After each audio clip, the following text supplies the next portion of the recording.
Hotep, everybody. Hey, this is Michael Imhotep, founder of the African History Network and host of the African History Network show. I'm here with one of our esteemed scholars when it comes to African history, African American history. You've heard him on the African History Network show before. I'm talking about the one and only Dr. Molefi Kete Asante. Hotep, brother, how you doing today? Hotep, Imhotep. I'm very good. I'm blessed, and I'm ready to be on this very popular show.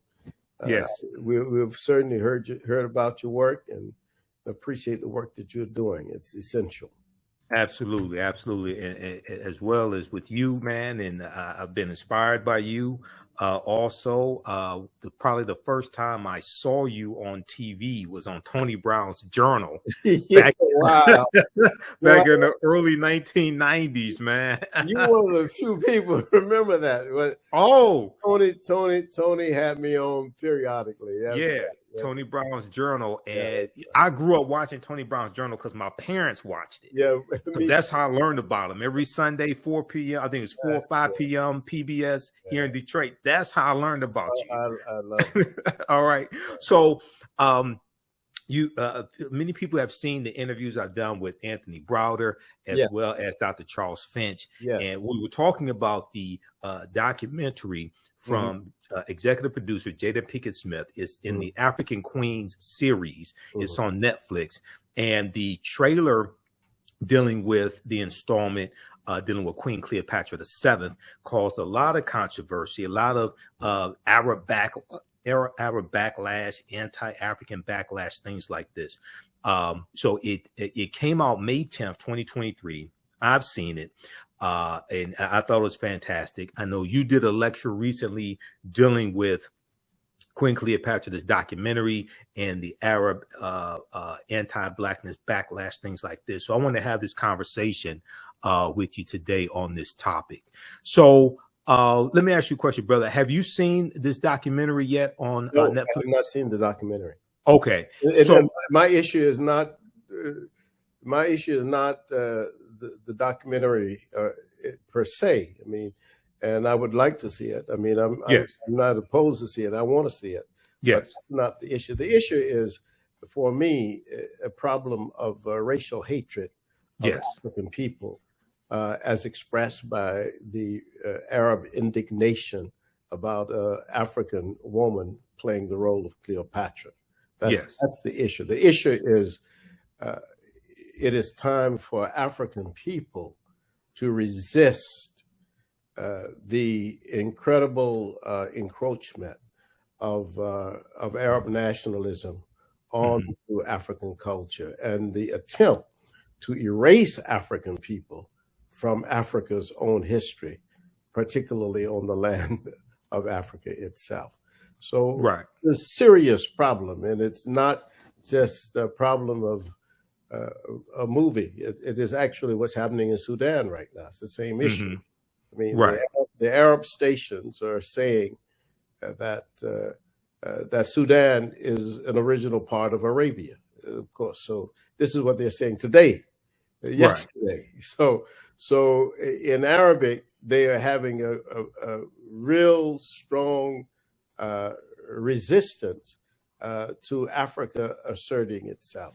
And I'm of course one of those people who believe that we have to resist any attempt to falsify the record of African history. So that's where this debate comes with me, how to deal with this question and how to raise this question in a proper context so that African people, not just here in the diaspora, but also on the continent of Africa, began to take up their own intellectual and scholarly arms to fight against this encroachment. And we have to do that. And part of our confusion as African people, to a large degree, over the last 400 or 500 years, and even before that, really that part of that confusion has been because of the Arabization, just like it has been the Europeanization of African people and African cultures. So we've got to adjust to that, and I think that we've slept enough. It's time for us to wake up. Okay, we've slept enough. It's time for us to wake up. And I've looked at a lot of the different comments, the backlash coming from Arabs who are in Egypt today, who are what are referred to as modern day Egyptians. And I know in your lecture, you made the distinction between Egyptian being citizenship, as in the modern term Egyptian today, and understanding an Egyptian in the past when it would be what we would call ancient Kemet, things of this nature. Can you talk about that nuance for a minute? I think that's a very wonderful observation. Yeah, I can talk about it quite specifically. What the Arab population has largely done in Kemet, in Egypt, is to hijack the term Egyptian. That's basically what they have tried to do. Yes. And the idea is that the way they have done it is very interesting, because what they have done is to claim that ancient Egypt was the same as contemporary Egypt. Mm-hmm. And of course, that is not true. I mean, that's just false on the very face of it. I mean, almost anybody can see that. And I've said this, when I've talked about the American situation, I've told people that 500 years ago, the land that we call the United States of America didn't look like it does today, right, in terms of the diversity of the people. So that to claim that Egyptian today is the same as the Egyptians who built the pyramids, or who built the temples and the tombs and created writing, is a false thing. And not only is it false, but it also disrespects the Black people who are direct descendants of those ancient Egyptians who still live in Egypt. So right. It's like, wait a minute. I mean, we're still here. It's almost like your white Americans saying basically the Pueblos in New Mexico were created by Europeans. The right. Americans are still the people who the DNA people who created them are still here. Exactly. So it's a very weird kind of situation. And years ago, one of the great Nigerian philosophers, Chinwezu, warned us that this was coming. He anticipated that what there would be a very strong attempt on the part of Arab nationalists to, in fact, redefine the Nile Valley civilization as Arab civilization. And of course, we are seeing this encroachment day by day. And Jada Pinkett-Smith did a profound assertion, and her production crew did a profound assertion that was based as much on fact as anybody else could have done. I mean, and I think that is the thing. I mean, we have every indication that Cleopatra, we know, well, first of all, that Cleopatra was not German. We know she was not English. We know she was not Arab.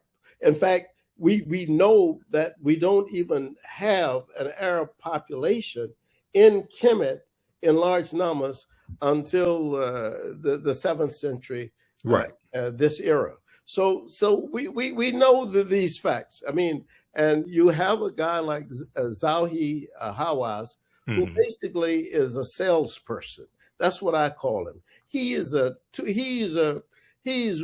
now tried to rehab himself because he got into difficulty before, and now he's trying to rehab himself by being a salesperson for tourism in Egypt. That's what he does. That's his only thing. And so to do that, he often has to tell things that are untrue and say things that are not correct. And he did that in Philadelphia. We demonstrated against him when he came to Philadelphia for that. When was this? This was several years ago when they had the King Tutankhamun exhibition at our Franklin Museum. It was wonderful because he was cornered by an African American woman reporter, Helen Blue, and Okay. she said to him, Mr. Hawaz, why do you keep saying that King Tut was not black? Was he black? And then he simply, out of exasperation, said, yes, he was black. So leave me alone, basically. You see what I'm saying? Right. So Right. then what I've followed him. I've watched his work. His work is Right. to be drama for Egypt. And the drama for Egypt really creates excitement in European countries for, well, I need to go and see what Hawass has seen. He's right. But there are no Arabs in ancient Egypt. There's no population of them. Cleopatra could never have been an Arab. That was not possible, you see. Exactly. So exactly. It's a very, very strange situation. And the smartest thing, and I wrote this in my book, I wrote a book called Culture and Customs of Egypt. And this book was published several years ago, maybe 15 to 20 years ago. And I tried to put this business to rest at that time. And for a long time, I thought we had really solved this issue with history. This is a historical situation. It's not a situation that Black people are having some opinion about something. This is a historical fact, you know. So let's deal with the historical facts. And that's what I've tried to do with the whole question of Cleopatra, you see. Right, exactly. So I want to show this timeline of history here just very briefly for people who may not be familiar with this information. And then I want to show you a couple articles here, because I've been dealing with this on the African History Network show as well. And, you know, I'll have people who I guess they're Arabs who will, you know, make these anti-Black statements and different things of this nature. But first off, if we look here, let me flip over here. Okay, so this is a timeline of dealing with global African history that I use. This one here is from past.org, blackpast.org. They have about 6,000 pages of articles dealing with African history and African American history. But if we just look at this here briefly, okay, so 332 BC, that's an important date that we need to understand. 332 BCE, before the Common Era. You have Alexander the Greek, or Alexander the Great. He conquers Egypt, okay? And then we know he dies in 323 BC. And one of his generals, Ptolemy I Soter-Lagi, becomes ruler of Egypt, okay? When we look at, we go down, we don't see the Arabs come in until 639 AD, okay? Now, Cleopatra VII was born in 69 BCE, before the Common Era, 69 BCE. So she's born about close to 700 years before the Arabs invade in Egypt. All right. So what I saw in some videos, like on social media, so comments, things like this, Arabs who are there today, whose citizenship is Egyptian, were claiming that Black people were trying to steal their heritage. Or go ahead. It's the direct opposite. Yes. No. It's not Black people trying to steal Arab heritage. It's the Arabs trying to steal Black people's heritage. Exactly. No, come on. No. You know, it's one of these weird worlds. I mean, yes. In fact, what we have to say, and this is very interesting, and I've had this debate for 40 years with many people from that part of the world. What we have to say is that there was conquest. That's true. That is correct. The Arabs did come in, and they came in actually at the invitation of African people. The African people asked the Arabs to come in and help them throw off the Romans, because after the death of Cleopatra, the Romans took over, and they took charge of Kemet. And after so many 100 years, the Arab military was growing strong because of Islam. They had battled many people and conquered many people. So they were asked to come and help throw off the Romans, which they did. And the general was called Amir el-Az. El-Az stayed. He decided that Egypt was a good place. Why go back to the desert? This is a very, I'm in the fertile territory of the Nile River. Let's just stay here. And then, of course, brought many, many Arab people into Egypt. And that began the domination of the culture and the enforcement, of course, of the Islamic religion. But it was the Arab conquest of Egypt that really created this whole commercial notion of taking over the creative innovations of African people and claiming them as Arab creations. Arabs didn't build the pyramids. Arabs didn't build the tombs. They didn't build the temples. They didn't create writing. None of that is attributable to the Arab population. Exactly. And it's important to note that the ancient Kemetic people, the ancient Kemites, they stopped building pyramids in the toward the end of the 6th dynasty. Okay. They stopped building pyramids somewhere around 2300 BC, something like that. Okay.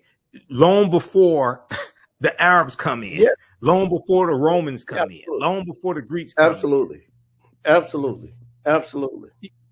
You know, and if we really want to deal with it, even before the people called Hebrews was said to have come into Egypt, the Africans have stopped building pyramids also. Okay, absolutely. Yeah. So this is all about, and this is why I think your channel is a good channel. African history. I mean, it's all about correcting these impressions that were based on the idea that African people had been conquered, that we had been enslaved.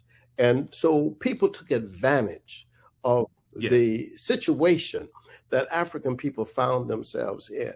And that meant that for at least for those of us in the U.S., for 246 years, people could write anything they want to write about us because we were not writing in large numbers and we were not reading in large numbers. You see, during slavery. That's right. Yeah. And then the Arab conquest of Kemet and the attempted conquest, and they still at it in Sudan. And my ancestors trace to Sudan on my mother's side. So when you start talking about the whole situation of the Nile Valley, the idea is how do you take that away from Africa? But that's the attempt. The attempt is, and so by Arabizing African people to make them think that they are Arabs, they have created this internal situation where you have fighting and factions going on in places like Sudan and still in southern Egypt as well as in Chad and Niger and so on. Those areas are volatile, and they're volatile because there's some people who say, well, I don't mind being Muslim, but I don't want to be an Arab. You know, I have my own language. I have my own grandmother, my own grandfather, but they want to make me an Arab, and they want to change my name, change my language, and do all of that. But people are saying, you know, let me be, if you say that I'm a Muslim, that's fine.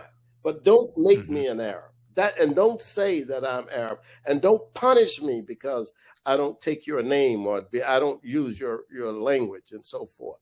So this is a question of the notion of Arab supremacy over African people. This is why it's almost like it's not inherent, but it is endemic to the Arab notion of the relationship between Africans and Arab people. And that notion is that African people are below Arabs. That's a negative notion that cannot be allowed to exist in the 21st century. And we have to fight it. And this is why I came out with a lecture on Jada Pinkett-Smith, because whenever celebrities are brave enough, like Kevin Hart or her, say these kind of things, and they're not scholars. They just know what the general plausibility is. I mean, what's probable. I mean, the fact that Cleopatra, for example, was a descendant of a Greek leader doesn't mean much after 300 years. It's almost like I was telling somebody, and I said this often, that in my own family, I have people who maybe 4 generations ago had white paternity, some white man in the family, but they're not. If you look at them today, they're not white. So you can have Greek paternity 300 years ago, and still your complexion today will be black. You see what I'm saying? So we don't. That's a debate that is ridiculous. It doesn't make any sense to me. And some people say, "Well, she was of Greek descent." Yeah, and Henry Louis Gates says 30% of all African Americans have white paternity. They are of white descent because of the rape of the enslaved African women on the plantations. So you got 30% of us have that, but today we don't go around saying we're white. This is not a. That's not, Yeah, so most of us don't. Yeah, most of us don't. Some of us may think Michael, like Clarence Thomas, but you know, me. You were very correct. I get your point though. But you're right. I can't get too passionate about this because you're right. I can be proven wrong on that. But I think basically what I'm saying is that the debate about what complexion Cleopatra is. I mean, the plausible thing, the most likely thing is that she was number one of dark complexion. That's the most plausible, given the fact that that the Greeks were just a ruling class in Kemet at the time, and they ruled for 300 years. At least that particular family ruled for 300 years. But that particular family, as a Greek family, I am sure, I don't know, but I am sure they had African people in that family. They had to have. They're in an African country. They are surrounded by African people. They are ruling and serving and working and fighting in the army that's basically African army. Wait a minute. And you're telling me for 300 years, this pure Greek white family ruled in Egypt and there were no blackness in there? No, that's not true. And in fact, Arsinoe, the fourth, who was Cleopatra's sister, has been proven to be of African descent. So exactly, I'm gonna show an article that deals with that. Absolutely, the BBC had a documentary dealing with that. Yeah. Now, Arsinoe the Fourth is depicted in the documentary Cleopatra from Jada Pinkett-Smith. Also, oh, okay, great. She's depicted in there. Yes, good. I need to see that. Yeah, absolutely. It's on Netflix. It's about, I think, something like 2 hours, 2.5 hours. It's fantastic. So for the sake of time, because I know you're short on time. I'm sorry, I got another appointment. Okay, he made time to come on. We were trying to get him on last week, but he was in and out of town, so it was hectic. Let's do this. I want to show this article briefly. This is from NBCnews.com. This was one of the strongest statements against the documentary from the Egyptian government. The name of this article is Cleopatra Was Not Black. Egypt Tells Netflix in Growing Feud Ahead of New Series. Now, first of all, I just want to make it clear, the documentary series is not saying that Cleopatra was black as was, say, Queen T or Queen Nefertiti or Nefertari or anything like this. What it's saying was basically she was melanated, and she looked more like Adele James, who portrayed Cleopatra in this series. And Adele James is biracial. She's a black British actress. They were saying that Cleopatra looked more like Adele James than she would have Elizabeth Taylor in 1963 in the movie Cleopatra. Okay, that's correct. This is the argument that they're making. But if we just look here, just at a couple of quick here, It says here, let's see, go to the government statement issued Thursday marked an escalation in a feud that has sparked demands for the show's cancellation amid a broader debate over representation in popular culture. And if we look here, okay, Egypt has accused, let's back up. Egypt has accused Netflix of misrepresenting history by casting a Black woman to play Cleopatra, its most famous historical figure, in a new series. Queen Cleopatra, which is released May 10th, features Adele James in the lead role, a casting decision that the streaming giant Netflix says, quote, is a nod to the centuries-long conversation about the ruler's race, but which officials, end quote, but which officials in Cairo have dismissed as, quote unquote, blatant historical fallacy. Historical fallacy. Go ahead. Yeah, well, I'm not in the business necessarily of always supporting Netflix, but I want to say, sure, in this case, Netflix was correct. Mm-hmm. And the audiences who have decided not to see this film are missing out on something, from what I understand. Yes. Because of this controversy. But the Egyptian government is wrong. No government can take some sort of action to try to dictate history. And that's basically what they're doing. This is a very fascistic operation. I've been to Egypt 10 or 12 times. I've taken hundreds of people to Egypt, and I've seen Egypt. So it is very, very difficult. In fact, right now, Egyptians are writing me saying they disagree with the government. You know what I'm saying? Yes. I got people writing me saying, because I made this statement, and I'll make it here. I have rarely seen an Arab progressive who speaks out against racism against Black people in Egypt or in Sudan. I've not seen that. I've seen Europeans who are progressives, who've spoken out against white supremacy, but I don't see the Arabs doing that.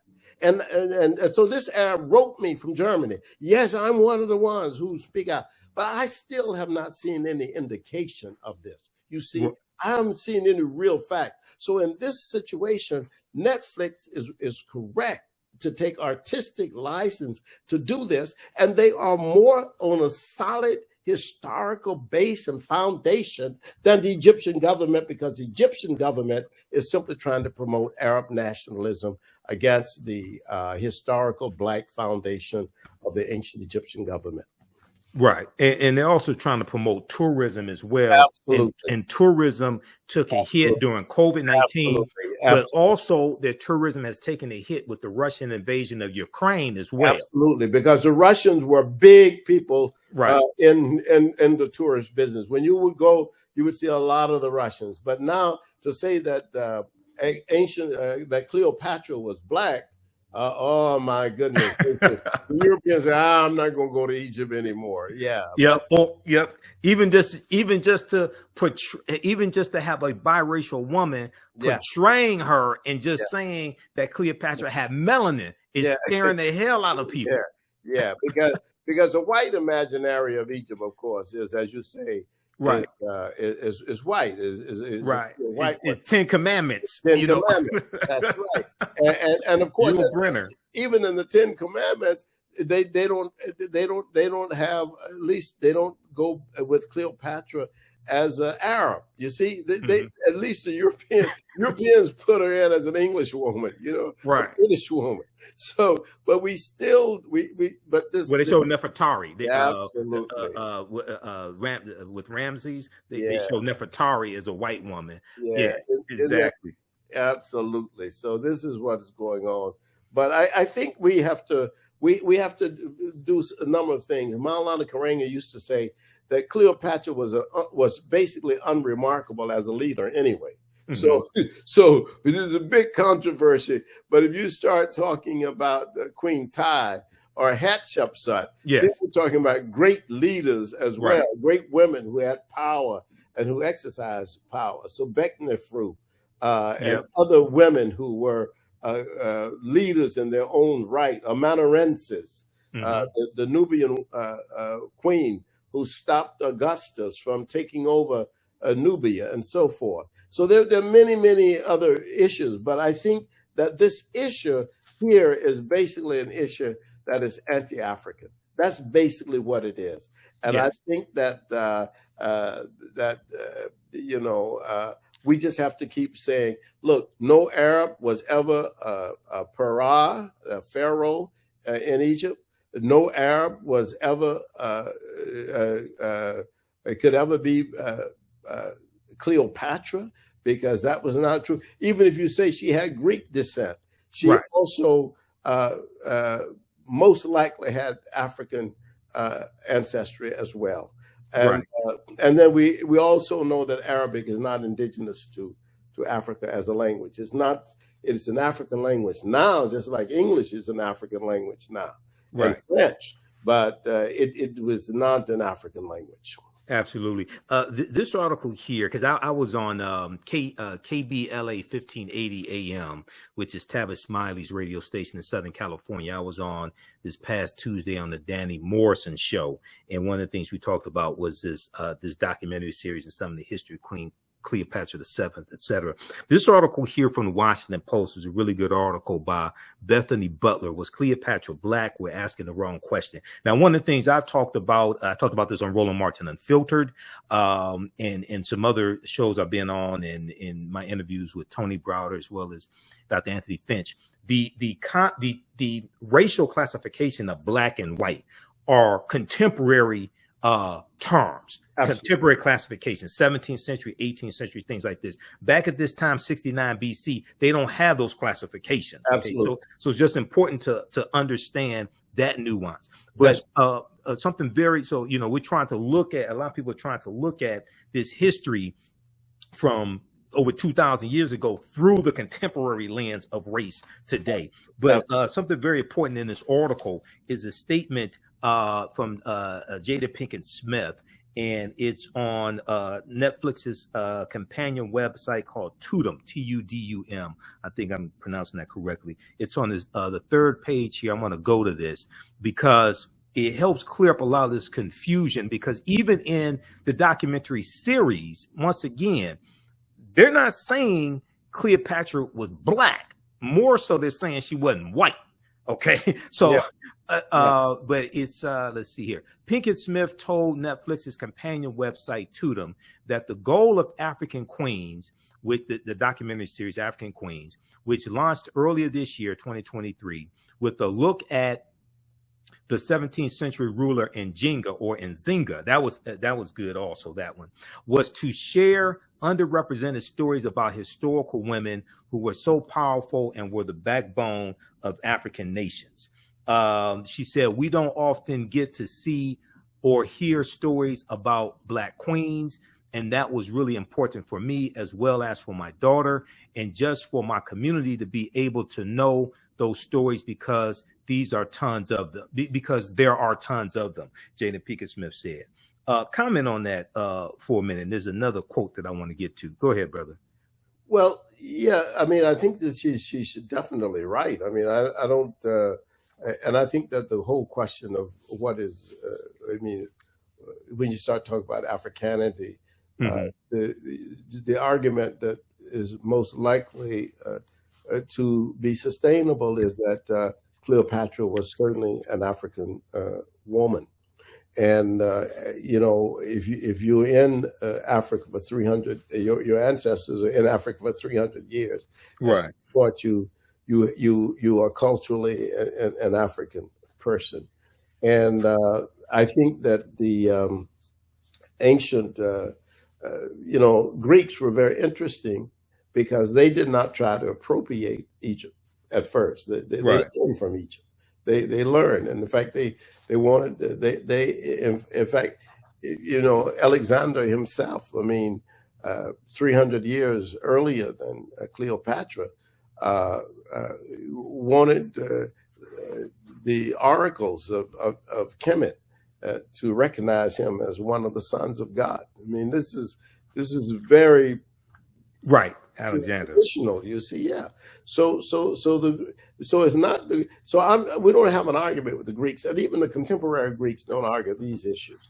Right. This is the Arab issue. This is Arab imperialism in Africa, And Dr. Sally Ann Ashton, a PhD from Cambridge and an Egyptologist, has argued that most of these arguments are agendas of white supremacy. But I argue that this is an agenda of Arab supremacy. The idea is we cannot, they don't, number one, they basically have persecuted, oppressed, suppressed, and brutalized African people, dark-skinned people in Egypt and in Sudan, and now they cannot stand the fact that on the American nation, on the American side, an African, a woman of African descent, has said what is correct.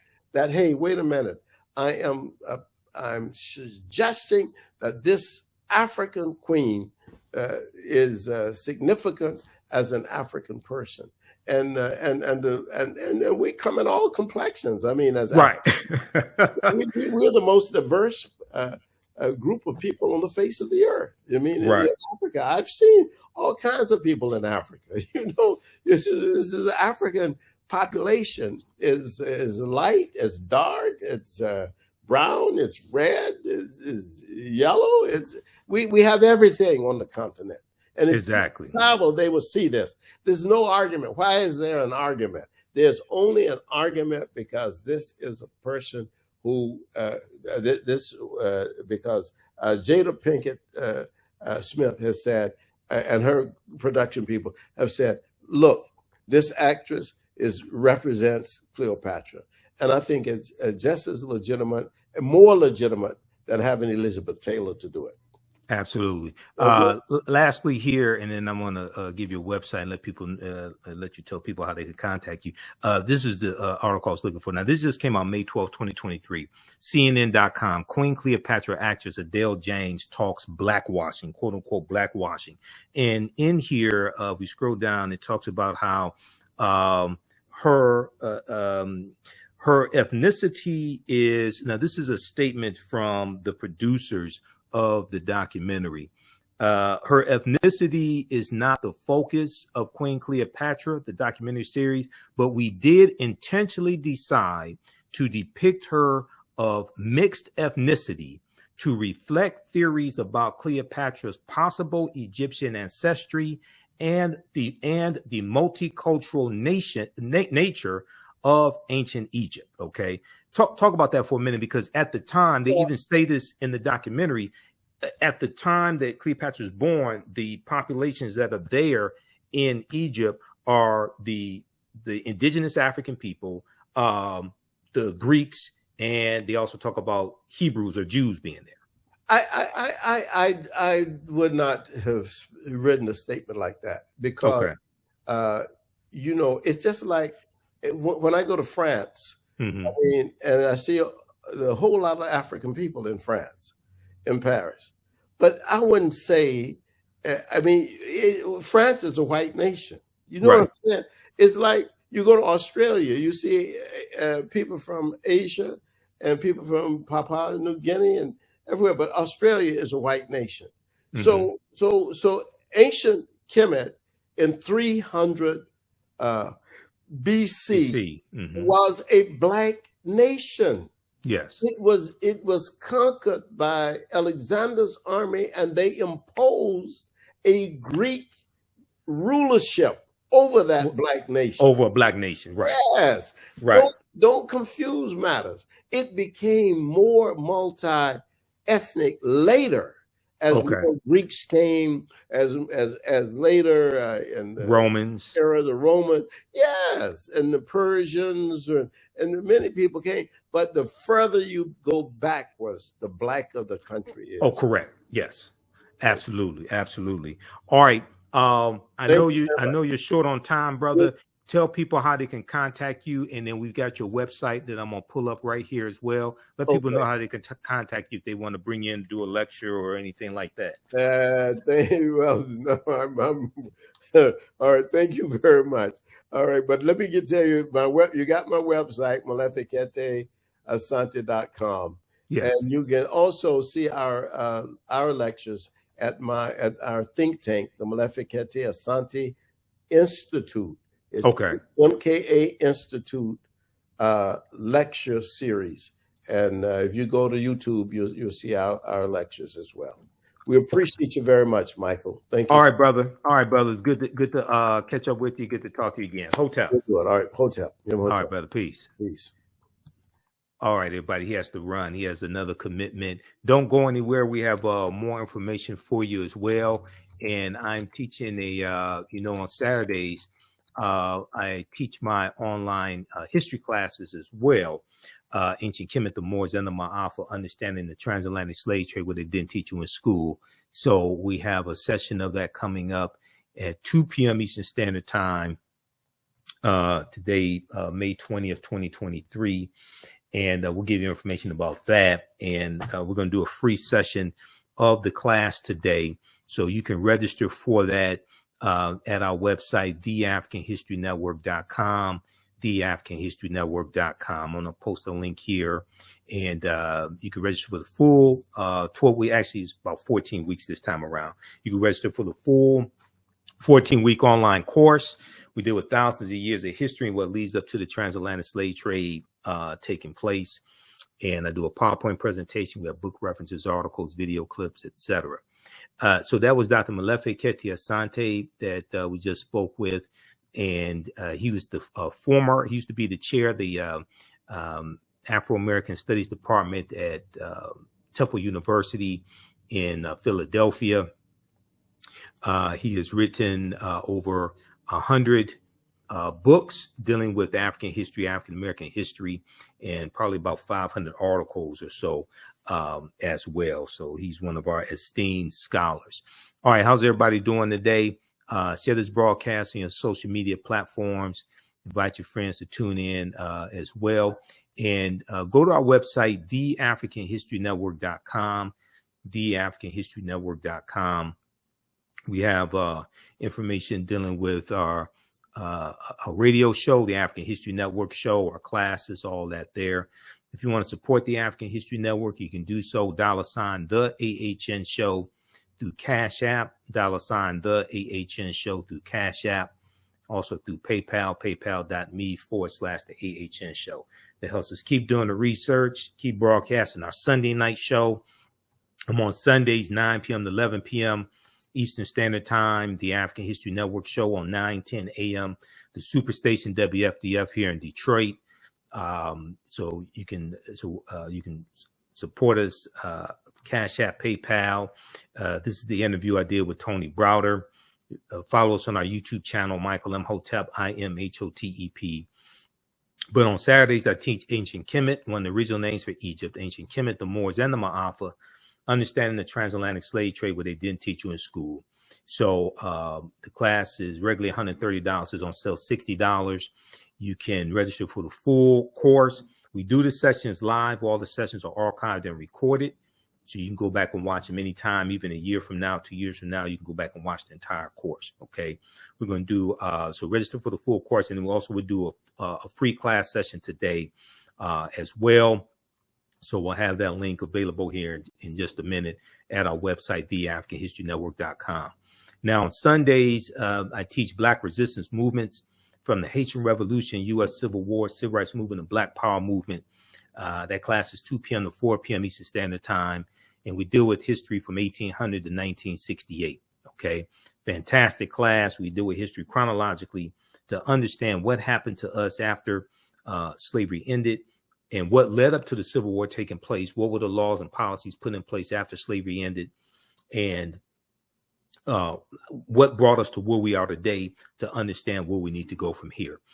Your understanding of politics is directly related to your understanding of history. I'm a historian. I'm studying history for 31 years.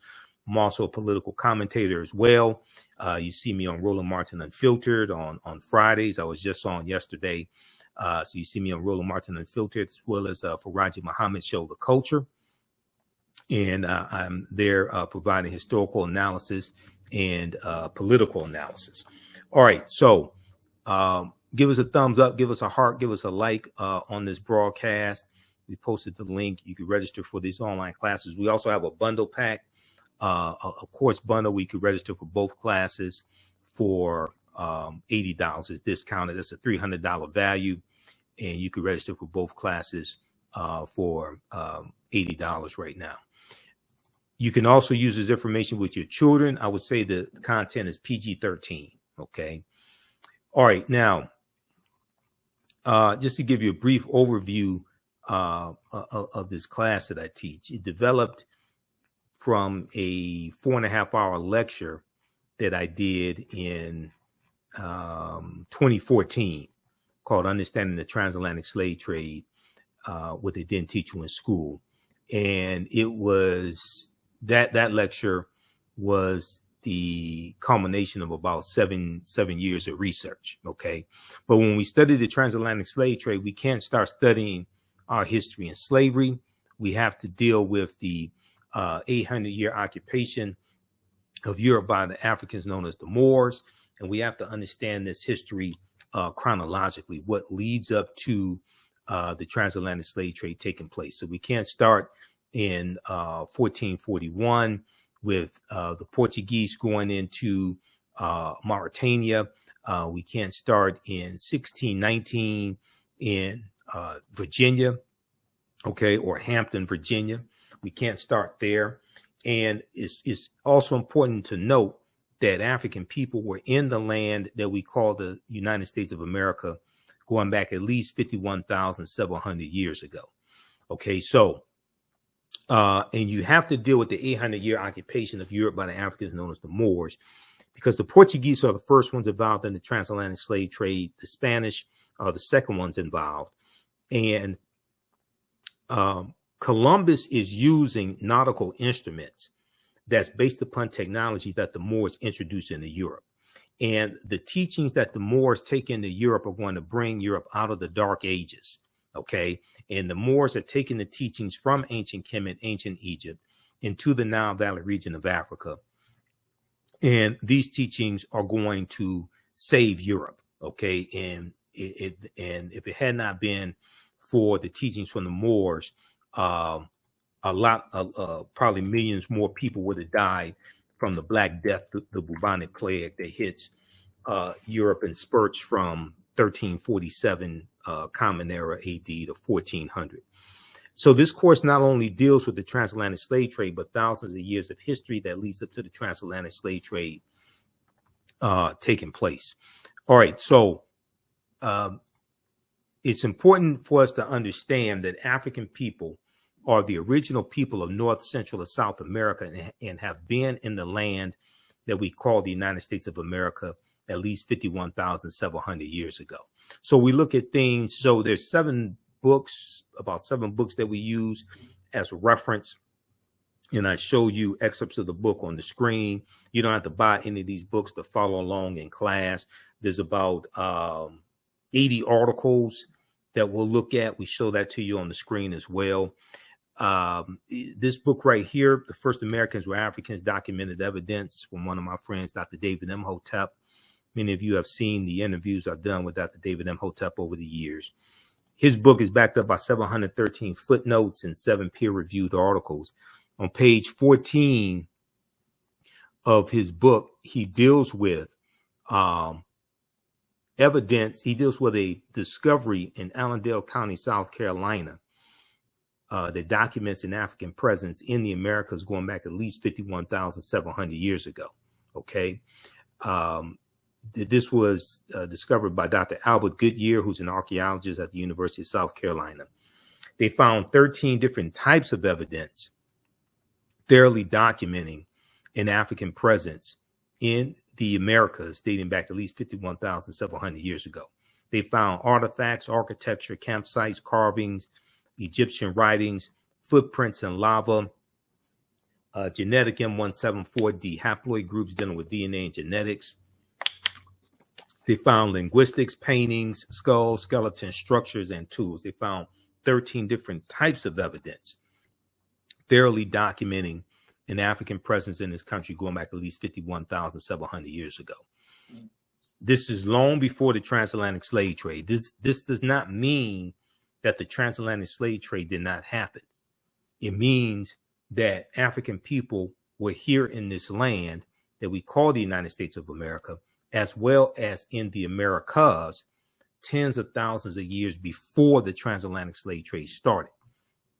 And this is why it's so important for us to understand this history, because if you think that you first came to this land conquered and shackled and chained by Europeans, okay, then you're going to be psychologically damaged from that. The truth of the matter is this was our land stolen from us. African people were here even before Native Americans came into existence. So now this is an article from ScienceDaily.com. ScienceDaily.com has articles dealing with science, archaeological discoveries, different things like this. This is an article about this discovery that Dr. Albert Goodyear made. It's from November 18, 2004. It's called New Evidence Puts Man in North America 50,000 years ago. New evidence puts man in North America 50,000 years ago. And in the article, it says, this is a summary of the article. Okay. It says that radiocarbon tests of carbonized plant remains were where artifacts were unearthed last May. That would have been May 2023. Well, that would have been May 2004, along the Savannah River in Allendale County by University of South Carolina archaeologist Dr. Albert Goodyear, indicate that the sediments containing these artifacts are at least 50,000 years old, meaning that humans inhabited North America at least long before the last ice age. Humans inhabited North America long before the last ice age. Okay, so who were these humans? Right now, these were the Khoisan, who are the short-statured Africans. Now, if we look here, there was a article in Science magazine. An October 2012 genetic study published in Science magazine found that the Khoisan in Southern Africa are the oldest ethnic group of modern humans. The Khoisan in Southern Africa are the oldest ethnic group of modern humans, with their ancestral line originating about 100,000 years ago. The Khoisan, formerly called by the derogatory term Bushmen, are genetically unique, and no other currently known population has separated so early from our common human ancestor. The Khoisan, formerly called from our commonly human ancestor. Okay, now the Khoisan, formerly called by the derogatory term Bushmen, are genetically unique. Now, when we look here, these are two Khoisan women. Okay, the Khoisan are the short-statured Africans.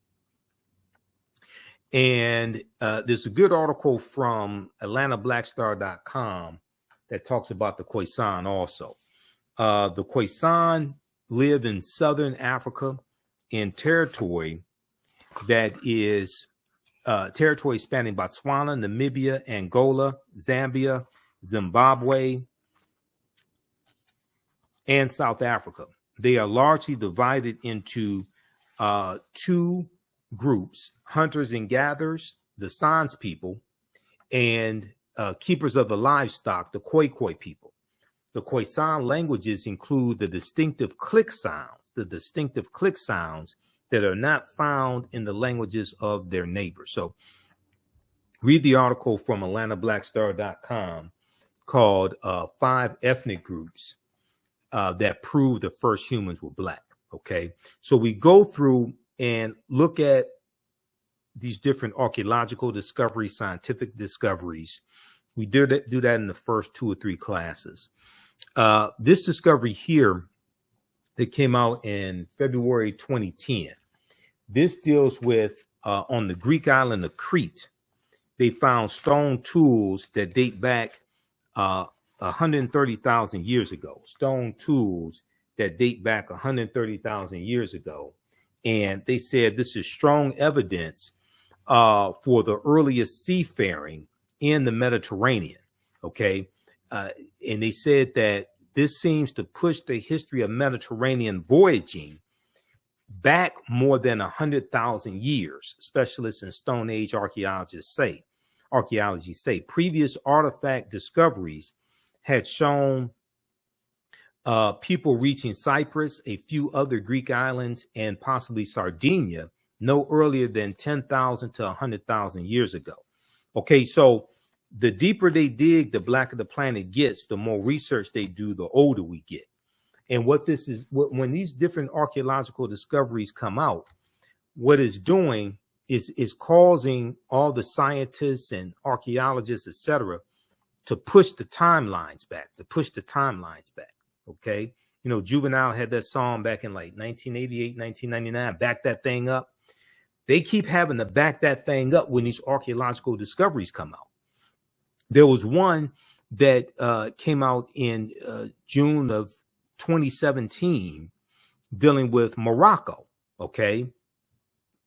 And this deals with how they found remains of Homo sapiens in Morocco that date back 300,000 to 350,000 years ago, which are the oldest remains of Homo sapiens, modern man. Now, this article here from NBCnews.com, we're older than we thought. New find pushes human origin back 100,000 years. This is from June 7th, 2017. Modern humans evolved much earlier than previously thought, researchers reported Wednesday. New discoveries at a rich site in Morocco show modern humans were hunting and probably cooking game animals 300,000 years ago, which is 100,000 years earlier than scientists have believed until now. New discoveries and new dating methods show that, in fact, many of the bones belong to modern Homo sapiens as far back as 300,000 and 350,000 years ago. The earliest previous Homo sapiens bones dated back 195,000 years ago, and that was in Ethiopia. This pushes this timeline back over 100,000 years ago, and 100,000 years prior to 195,000 years ago, or so. It pushes the timeline back, and what they're realizing now is that Africans migrated out of the Nile Valley region of Africa much earlier than previously thought. Okay, much earlier than previously thought. Now, there was just an article that the New York Times had that just came out this past week, and this article here. Let's see here if we can pull this up quickly. This article right here from the New York Times. We posted this on our Facebook fan page, The African History Network, The African History Network. Study offers new twist in how the first humans evolved. Study offers new twist in how the first humans evolved, and is saying that scientists now believe that humans didn't evolve just in one area of Africa at one time. Study offers new twist in how the first humans evolved. A new genetic analysis of 290 people suggests that humans emerged at various times and places in Africa. Now, this is from May 17th, 2023. Okay. And when you look at the article, it talks about the discovery that was made in Morocco that I just showed you. Okay. Now, this article just came out this week. Scientists have revealed a surprisingly complex origin of our species, rejecting the long-held argument that modern humans arose from one place in Africa during one period in time. By analyzing the genomes of 290 living people, researchers concluded that modern humans descended from at least two populations that coexisted in Africa for 1 million years. For 1 million years before emerging in several independent events across the continent. The findings were published on Wednesday in Nature. Now, that's a popular journal dealing with scientific discoveries, the journal Nature. Okay. Now, right here, excavations at the Jebel Irad archaeological site in Morocco, where 300,000-year-old fossils that may be the oldest evidence of Homo sapiens were found in 2017. That right there, that excavation site, that's dealing with the article I just showed you from NBC News. That plays a part in this discovery right here that just came out this past week as well. Paleoanthropologists and geneticists have found evidence pointing to Africa as the origin of our species. The oldest fossils that may belong to modern humans, dating back as far as 300,000 years, have been unearthed there. So were the oldest stone tools used by our ancestors. Okay, so they're talking about the excavation site in Morocco. All right. Okay. So give us a thumbs up, give us a heart, give us a like on this broadcast. Hopefully you learned a lot today. Hopefully you like this type of information. If you learned anything today, you like this type of information, be sure to register for the online history classes that I teach on Saturdays and Sundays. And we're teaching another session today, 2 p.m. Eastern Standard Time. You can register for the full, this time around is 14 weeks. You can register for the full 14-week online course. You can go back and watch the previous sessions that are archived, because we do them live. All the sessions are archived and recorded. Today's session should be the last session. This would be session number 14 that we do today, 2 p.m. Eastern Standard Time. We're making today's session a free session. When you go to our website, TheAfricanHistoryNetwork.com, TheAfricanHistoryNetwork.com, you can register for the free class session today, and be sure to register for the full online course that I teach. Okay. Because that helps finance this research, that helps support the African History Network, that helps us keep doing the research, stay on the air, broadcast our Sunday night shows, pay some of the bills, etc. All right. And I teach the class on 2 different digital platforms, so I have to pay each month to teach the class as well. All right. How you all like this type of information? Post your comments here. Give us a thumbs up. Give us a heart. Give us a like. Did you learn anything today? In this class, we deal some with some different ancient civilizations as well. You know, we talk about the Olmecs and Central in New Mexico. Well, not New Mexico, in Mexico, the Olmecs. And we talk about the Mandinka, Egyptian, Kemetic Olmec connection as well. We deal with ancient Kemet and the influence on America from ancient Egypt, ancient Kemet. Kemet meaning land of the blacks, one of the original terms of Egypt. Also, Ta-Meri, meaning the beloved land. When you look at the Washington Monument is an ancient African symbol called a tekken. How many people knew that? Okay, the Greeks call it an obelisk. We know that the teachings from ancient Kemet helped form the foundation of the teachings in Freemasonry, and 50 of the 56 signers of the Declaration of Independence are Freemasons. Okay, 50 of the 56 signers of the Declaration of Independence, 1776, were Freemasons. George Washington was a Freemason. So there were 1,200 Tekenu all throughout ancient Kemet.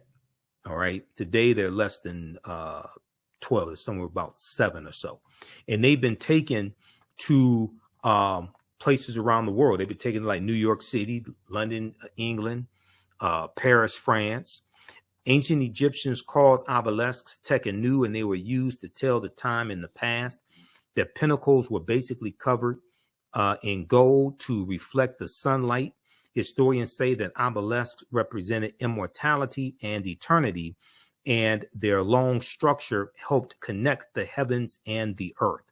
Now, currently, Cleopatra's Needle is the name given to 3 ancient Egyptian obelisks or tekenu, one in New York City, one in London, England, and one in Paris, France. However, they do not all come from one Egyptian site.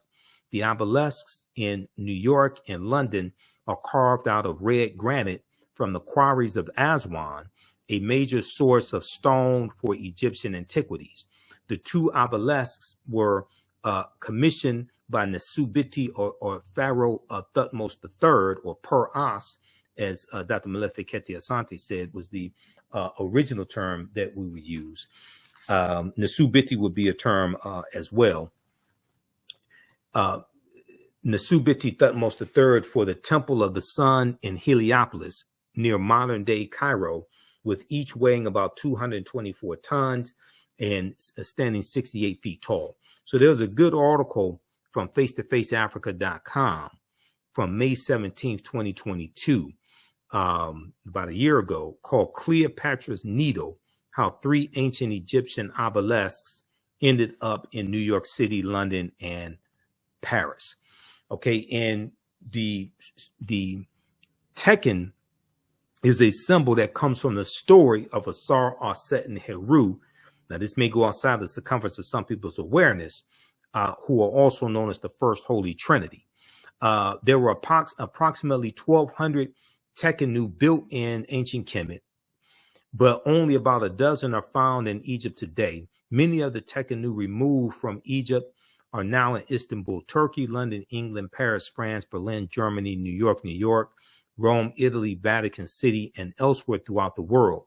The Tekkenu are now called obelisks by their new owners, and few people know their origin or that they symbolize the resurrection of the African king Asar, who the Greeks called Osiris, who you see depicted here in the middle, stooping down, okay? Asar, Aset, and Heru. And Heru was born of a virgin birth on December 25th to the virgin Aset. And it's going to be from Aset and Heru that we get the story of the Black Madonna and Child that was worshipped all throughout Europe, including in France, because there's about 300 depictions of the Black Madonna and Child in France. Runoko Rashidi talks about this in his book, Black Star, the African Presence in Early Europe.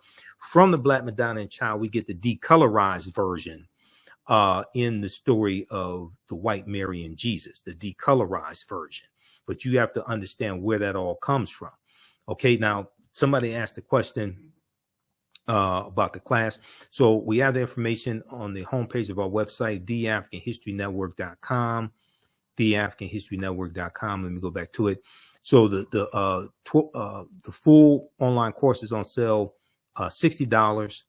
That's a $300 value because they're going to be 5 free lectures that you get from me also that will be in the video library. So when you scroll down our website, TheAfricanHistoryNetwork.com, we have the information right here. It's on sale $60, regularly $130. And next class is today, 2 p.m. Eastern Standard Time. So I'm about to get out of here to get ready for class. And we'll have a free class session today, but you can register for the full 12-week online course. Click here to register for the full 12-week online course. Your membership, your registration in the class does not expire, meaning you can go back and watch. You'll have full access to watch the class, next year, a year from now, 2 years from now, 3 years from now. It doesn't expire. You still have full access. You can go back and watch as many times as you want to. We have a bundle pack where you can register for both classes for $80. The second class I teach is on Sunday, and we'll be teaching the class Sunday, May 21st. Black resistance movements from the Haitian Revolution, U.S. Civil War, Civil Rights Movement, and Black Power Movement. The same format for the second class as well. We do the class live. The sessions are archived and recorded.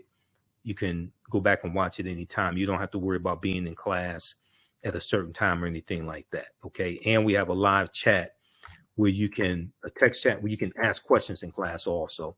If you miss class, you can email me to ask your questions as well. Okay. All right. But this is, hopefully you learned a lot. This is a lot of work to teach these classes, to do this broadcast. Cause I was doing this full time. I don't do this full time anymore. So it takes, I do my radio show. I do Roland Martin's show on Fridays. Usually I'm on Faraji Muhammad's show on Tuesdays. And then, I do other interviews as well. And people interview me and they're requesting interviews. I'm going to be on the road during the summer. It looks like I'll be at least a few places in the summer, and I'll be here in Detroit at different events also. So I stay busy. And my radio show is on every Sunday, 9 p.m. to 11 p.m. Eastern Standard Time, the African History Network show on 9:10 a.m. the Superstation WFDF here in Detroit.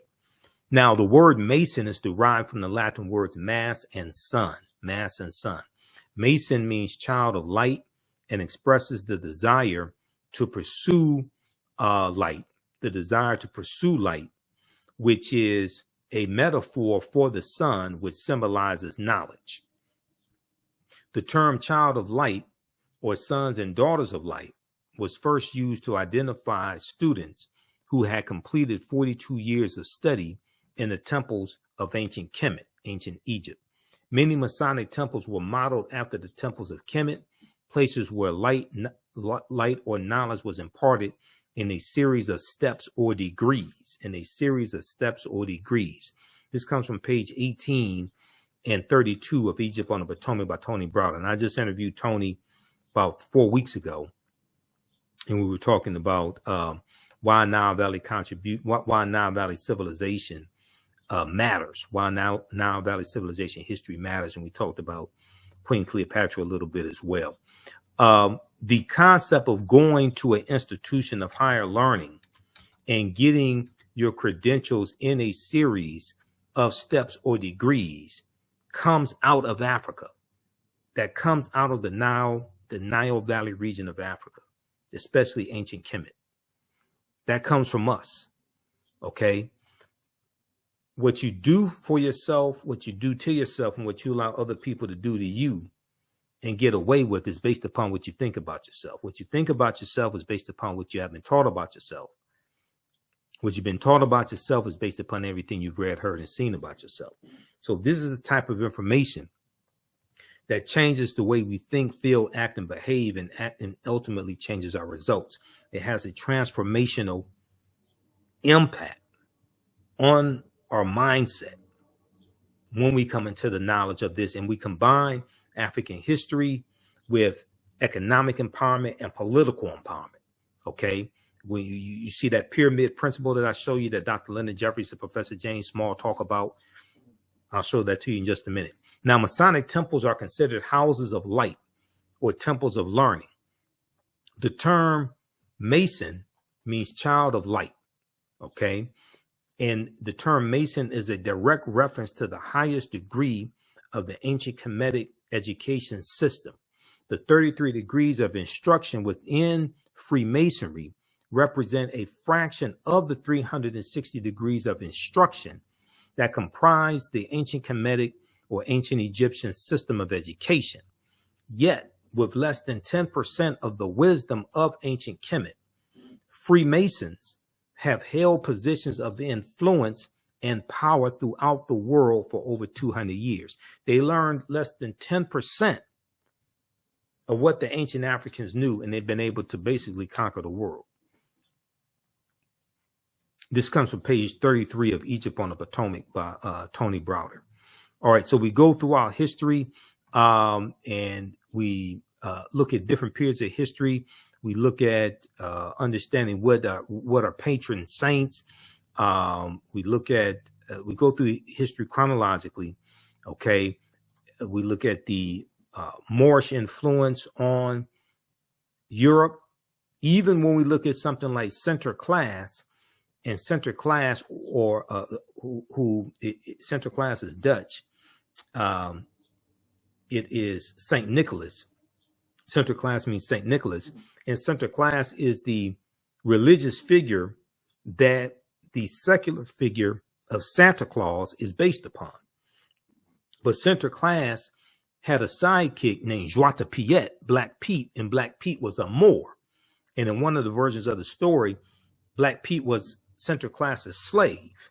Okay. Some people may say servant, but he was defeated by center class and became his slave. So we go through, look at things like why Christmas is celebrated on December 25th, because nowhere in the biblical text does it state that Christmas is celebrated on December 25th. And that deals with the winter solstice and a retelling of ancient stories dealing with Asar, Aset, and Heru, different things of this nature. Okay. And then we look at the 800-year occupation of Europe by the Africans known as the Moors.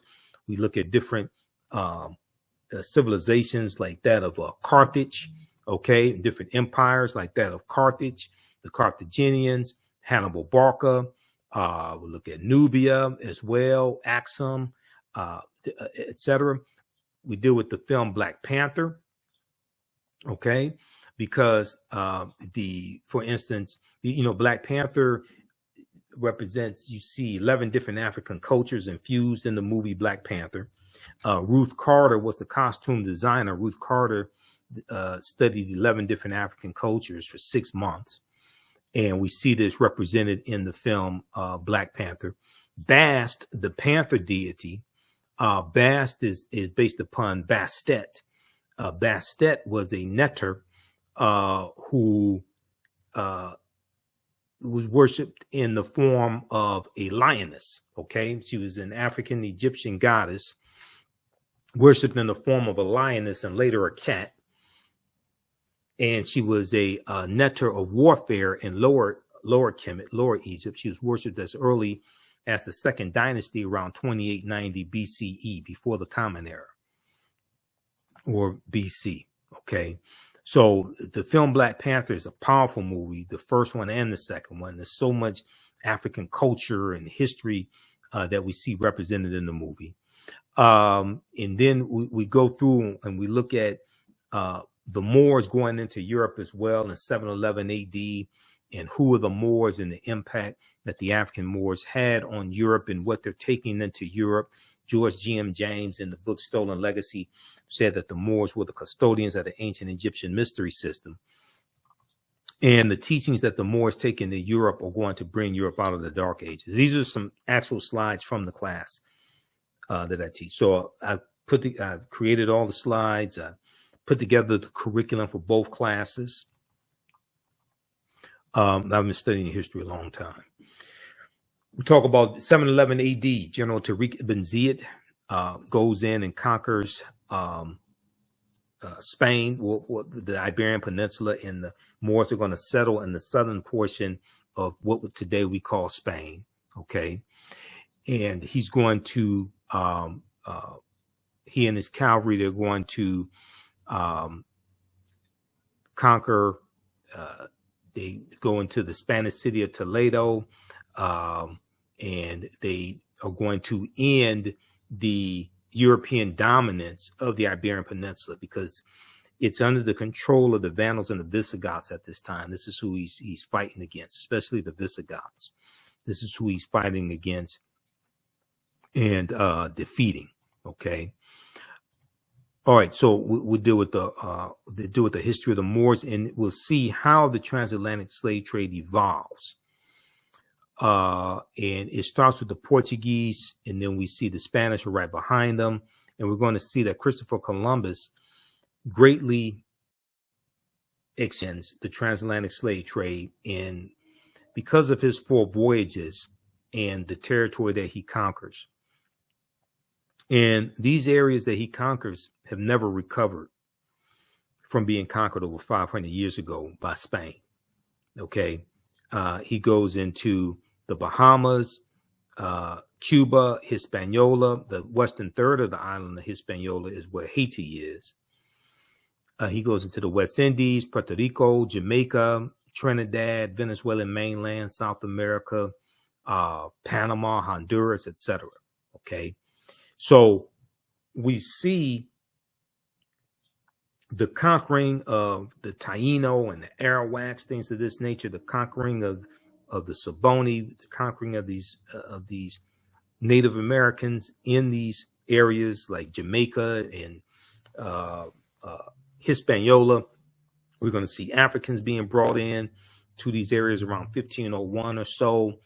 And then we're going to see the expansion of the transatlantic slave trade with the Asiento de Negros of 1518, signed by King Charles V, okay, also known as King Charles